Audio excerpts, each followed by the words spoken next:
একটা জিনিস দেখাই, এই যে বিস্কুটগুলো তৈরি করা হয়েছে, বা দেখেন এখানে উৎপাদন মেয়াদ 8 মাসের 25 সালের 8 মাসের 3 তারিখ, আর মেয়াদ উত্তীর্ণ হচ্ছে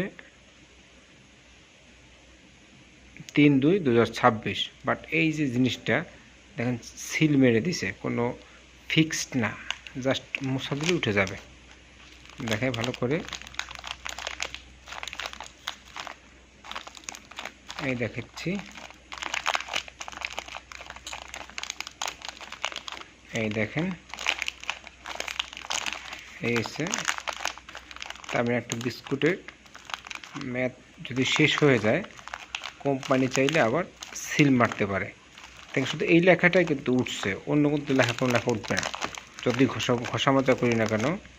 এই তার মানে কত ধরনের প্রতারণা দেখেন। যদি এটা জানি না কতটুকু সত্য কতটুকু মিথ্যা, এটা কোম্পানি সাধারণত করে কিনা।